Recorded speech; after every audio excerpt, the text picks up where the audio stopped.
Halo anak-anak, ya pada kesempatan kali ini Bapak akan menjelaskan tentang posisi dan peran Indonesia dalam lingkup ASEAN. Nah, pada pertemuan kita sebelumnya, sebelum kita PTS, kita sudah belajar tentang negara-negara ASEAN dan globalisasi. Nah, sekarang nih lanjutan dari peran Indonesia. Posisi dan peran Indonesia itu sendiri di negara ASEAN, negara-negara ASEAN. Sebagaimana kita ketahui, negara-negara ASEAN itu ada berapa negara? Ya, ada 10 negara.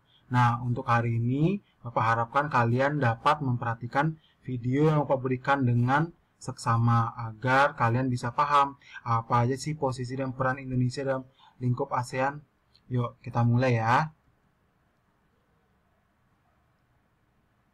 Nah, posisi dan peran Indonesia dalam lingkup ASEAN, yaitu kita pada bab 3 ini akan membahas 3 materi, yaitu tentang ekspor dan impor, pertukaran tenaga kerja, dan MEA, yaitu masyarakat ekonomi ASEAN. Nah, yang untuk pertemuan pertama ini kita hanya bahas tentang ekspor dan impor, ya. Sekarang kita akan bahas tentang ekspor dan impor, ya, ekspor dan impor barang atau jasa negara Indonesia ke negara ASEAN atau negara di dunia. Sekarang kita harus tahu dulu pengertian dari ekspor. Apa itu ekspor? Ekspor itu adalah kegiatan menjual atau mengirim barang dan jasa ke negara lain. Nah, itu ekspor. Berarti kita menjual dan mengirim barang keluar, berarti keluar negara kita. Ya, itu namanya ekspor. Apa bedanya dengan impor? Kalau impor itu kebalikan dari ekspor, yaitu kegiatan membeli atau menerima barang dari luar negeri. Jadi barang dari luar negeri yang dikirim ke Indonesia. Kalau ekspor tadi barang yang dari dalam negeri dikirim ke luar negeri. Ya. Apa sih tujuan ekspor dan impor ini? Ada beberapa tujuan ekspor dan impor. Yang pertama, untuk memenuhi kebutuhan dalam negeri akan barang atau jasa. Jadi setiap negara itu pasti membutuhkan kebutuhannya masing-masing, ya. Jadi dengan adanya ekspor dan impor, jadi satu negara tersebut dapat memenuhi kebutuhannya. Contoh, Indonesia mengekspor kereta ke Bangladesh. Artinya apa? Negara Bangladesh itu membutuhkan kereta untuk alat transportasinya. Indonesia juga melakukan impor nggak? Iya. Contohnya adalah Indonesia mengimpor beras dari Thailand ke Indonesia. Kenapa kita masih mengimpor beras dari Thailand ke Indonesia? Ya karena kalian bayangkan aja ya, penduduk Indonesia itu banyak, ya tidak? Ya, penduduk Indonesia itu sekarang tercatat lebih dari 250 juta, ya. Dan bahan makanan pokok Indonesia itu adalah beras. Sehingga produksi beras dalam negeri tidak mencukupi untuk memenuhi kebutuhan rakyat Indonesia, sehingga pemerintah mengimpor beras dari luar negeri. Ya, itu namanya itu salah satu tujuan ekspor impor, yaitu memenuhi kebutuhan dalam negeri. Yang kedua itu mendorong peningkatan produktivitas hasil produksi. Artinya apa? Contoh nih, Indonesia sudah bisa membuat kapal sendiri, bisa membuat pesawat sendiri, walaupun pesawatnya masih pesawat kecil, bisa merakit mobil sendiri, tapi bahan-bahan bakunya itu didatangkan dari luar negeri. Ya, dengan diimpornya barang bakunya dari luar negeri, maka produktivitas hasil produksi di Indonesia itu bisa dapat meningkat, sehingga Indonesia juga bisa menghasilkan kereta api atau kapal laut sendiri dan bisa nanti diimpor ke luar negeri. Yang ketiga itu memperluas lapangan kerja. Artinya apa? Dengan adanya ekspor dan impor pasti membutuhkan tenaga manusia, pasti membutuhkan lapangan pekerjaan, sehingga dengan adanya ekspor dan impor lapangan pekerjaan jadi bertambah. Yang keempat itu menambah devisa negara. Apa sih devisa negara itu? Devisa negara itu adalah keuntungan atau pendapatan negara. Jadi dengan adanya ekspor, khususnya ekspor ya, kalau dengan adanya ekspor, pendapatan negara itu akan bertambah. Apa manfaatnya? Kalau pendapatan negara bertambah, sehingga pembangunan di negara tersebut bisa berkembang, bisa maju, dan kesejahteraan rakyatnya bisa terjamin. Ya. Nah, selanjutnya, apa aja sih bentuk kegiatan dari kegiatan ekonomi antar negara ini? Ada tiga ya anak-anak ya. Yang pertama, kerjasama bilateral. Artinya kerjasama hanya antara dua negara. Ya, bilateral itu artinya dua negara. Contohnya Indonesia dengan Jepang, Indonesia dengan Korea, Indonesia dengan Malaysia, Indonesia dengan Tiongkok, hanya dengan dua negara. Yang kedua itu kerjasama regional. Regional itu artinya kerjasama antar satu negara dengan kawasan tertentu. Artinya apa? Dengan kawasan itu, misalnya kerjasama Indonesia dengan negara-negara ASEAN. Berarti yang negara kerjasamanya yang dibentuk dari kawasan ASEAN itu saja, tidak termasuk dengan negara Eropa atau negara lain, ya, berdasarkan kawasan. Yang ketiga itu kerjasama multilateral, artinya kerjasama antar negara-negara antar negara dengan beberapa negara. Contohnya Indonesia dengan negara-negara pengekspor minyak bumi atau yang biasa disebut organisasi OPEC. Jadi di dunia ini ada namanya organisasi yang terbentuk oleh negara-negara penghasil minyak bumi. Anggotanya itu bisa jadi antara lain Arab Saudi, Brunei Darussalam, Singapura, Kuwait, Amerika Serikat, dan lain-lain. Nah, itu adalah kerjasama di bidang dalam satu negara dengan beberapa negara. Nah, itu adalah bentuk ekonomi antar negara. Selanjutnya, apa aja sih barang dan jasa yang diekspor oleh Indonesia? Nah, barang dan jasa yang diekspor oleh Indonesia itu salah satu. Ada beberapa ya. Yang pertama itu minyak bumi. Walaupun kita masih mengimpor minyak bumi dari negara tetangga atau dari negara Arab Saudi, tapi kita juga pernah mengekspor minyak bumi keluar, ya. Contohnya mengekspor minyak bumi ke Korea Selatan.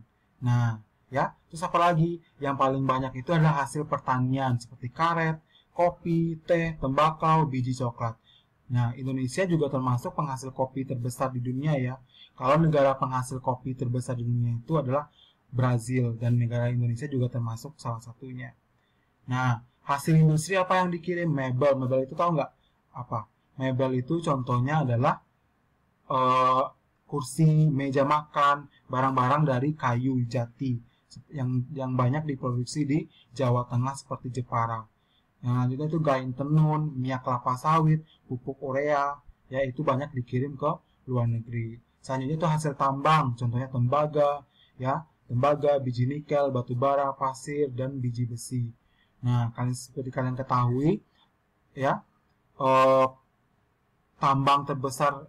ekspor tambang terbesar di Indonesia itu terletak di Kalimantan, ya. Nah, selanjutnya itu hasil hutan. Hasil hutan itu contohnya kayu rotan, kemenyan, dan damar, ya. Jadi kayu rotan itu banyak dikirim ke luar negeri, ya. Terus hasil laut, karena Indonesia merupakan negara kelautan yang perairannya itu lebih luas daripada daratan, maka Indonesia juga termasuk pengekspor hasil laut, contohnya ikan, udang, natuna, lobster, dan lain-lain. Seperti banyak yang kita ketahui, banyak kapal-kapal asing yang mencuri ikan dari laut Indonesia. Terus yang selanjutnya itu tenaga kerja asing. Apa maksudnya? Contohnya kayak TKI. Ya, TKI yang bekerja di luar negeri itu juga ada kegiatan ekspornya di Indonesia. Jadi TKI tersebut dilatih dulu di Indonesia, nanti dikirim ke luar negeri. TKI itu tidak hanya di Malaysia ya anak-anak ya, bisa saja di Taiwan, di Korea, di Jepang, di Arab Saudi. Itu juga banyak tenaga kerja Indonesia yang terlatih. Ada juga sih yang masih belum terlatih karena bisa jadi dia ke luar negeri dengan cara tidak resmi atau tidak melalui dari pemerintah. Ya, itulah jenis barang dan jasa yang diekspor Indonesia. Nah, yang diimpor apa? Yang diimpor itu contohnya mesin-mesin atau pesawat mekanik, mesin peralatan listrik, besi dan baja, plastik dan barang dari plastik, kendaraan dan bagiannya, bahan kimia, benda-benda dari besi dan baja. Nah, seperti kalian lihat tuh. Ini adalah salah satu contoh pabrik pesawat terbang di Indonesia, itu PT Dirgantara Indonesia. Nah, bahan baku pembuatan pesawat ini dikirim atau diimpor dari Jerman dan dirakit oleh anak bangsa sendiri.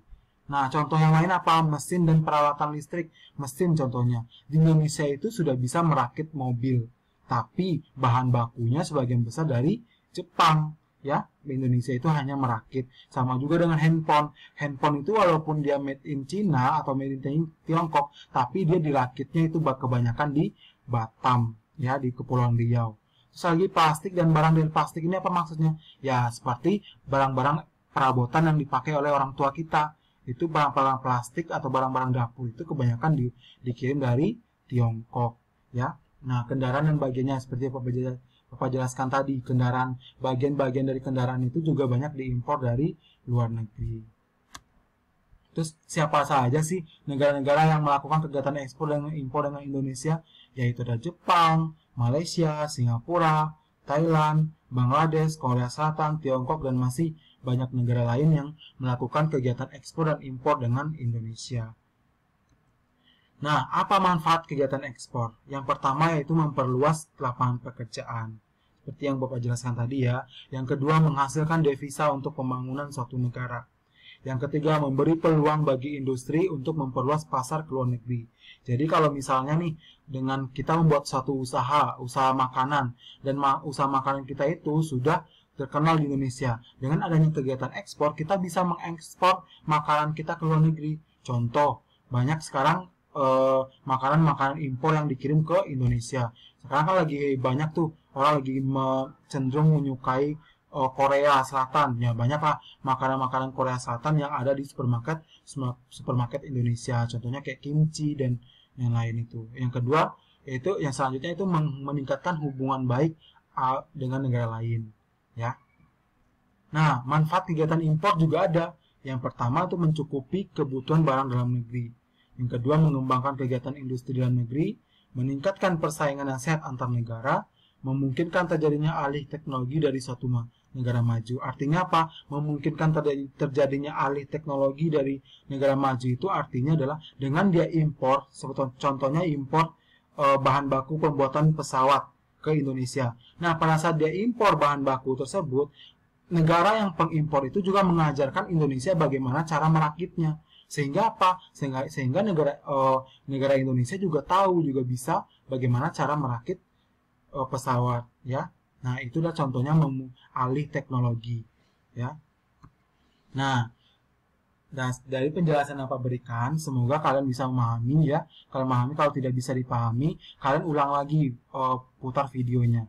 Nah, untuk lebih memahami, untuk Bapak mengukur pengetahuan kalian tentang penjelasan yang Bapak berikan, kalian kerjakan PS11 ini di buku PS, ya. Nanti difoto dan dikirim ke Classroom.